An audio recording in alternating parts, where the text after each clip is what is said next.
भारत का संविधान। संविधान निर्माण की प्रक्रिया। भारत में संविधान सभा के गठन का जो विचार था वो सबसे पहले 1934 में एम.एन. रॉय ने रखा था। 1935 में भारतीय राष्ट्रीय कांग्रेस ने पहली बार भारत के संविधान के निर्माण के लिए आधिकारिक रूप से संविधान सभा के गठन की मांग की।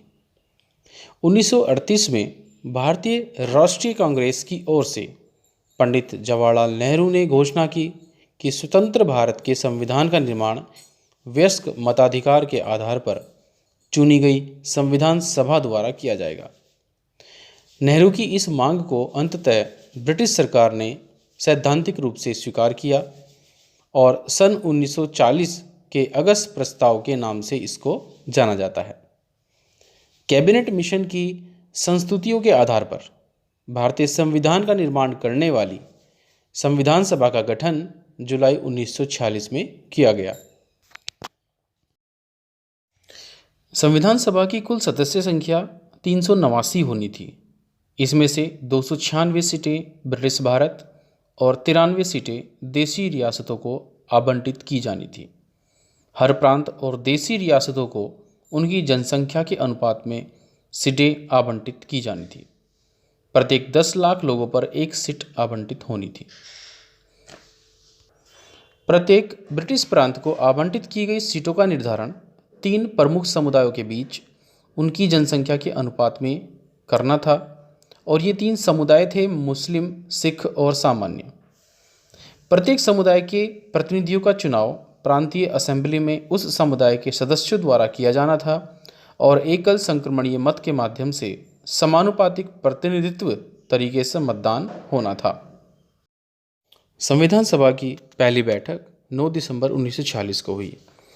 मुस्लिम लीग ने इस बैठक का बहिष्कार किया और अलग पाकिस्तान की मांग पर बल दिया। इस सभा के सबसे जो वरिष्ठ सदस्य थे सच्चिदानंद सिन्हा, उनको इस सभा का अस्थायी अध्यक्ष चुना गया। 11 दिसंबर 1946 को डॉक्टर राजेंद्र प्रसाद को संविधान सभा का अध्यक्ष और एच.सी. मुखर्जी को उपाध्यक्ष चुना गया।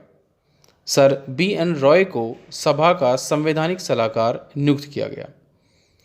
13 दिसंबर 1946 को पंडित जवाहरलाल नेहरू ने सभा में ऐतिहासिक उद्देश्य प्रस्ताव को पेश किया और इस प्रस्ताव को 22 जनवरी 1946 को सर्वसम्मति से स्वीकार कर लिया गया।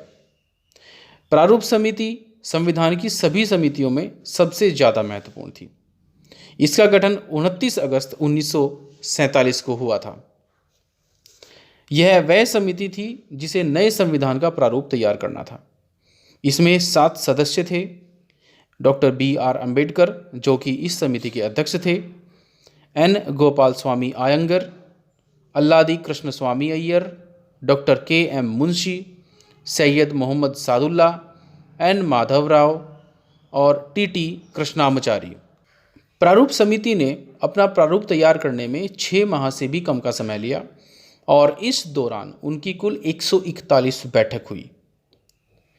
संविधान सभा द्वारा जो अन्य कार्य किए गए थे तो उनमें था मई 1929 में राष्ट्रमंडल में भारत की सदस्यता का सत्यापन किया। इसने 22 जुलाई 1947 को राष्ट्रध्वज को अपनाया।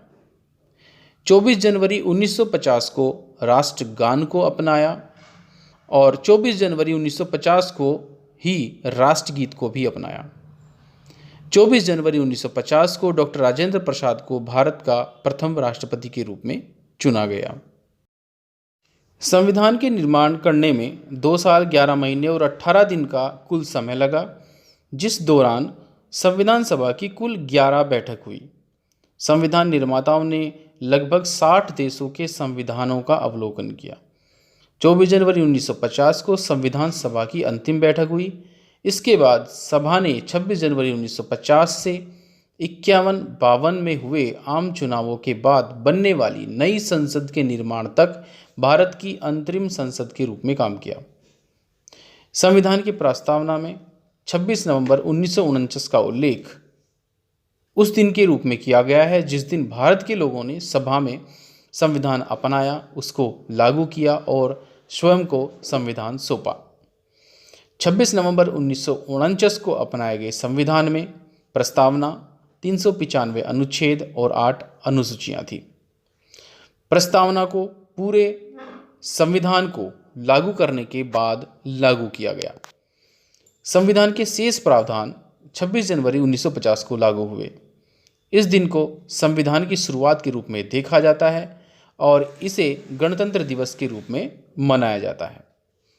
26 जनवरी को संविधान की शुरुआत के रूप में इसलिए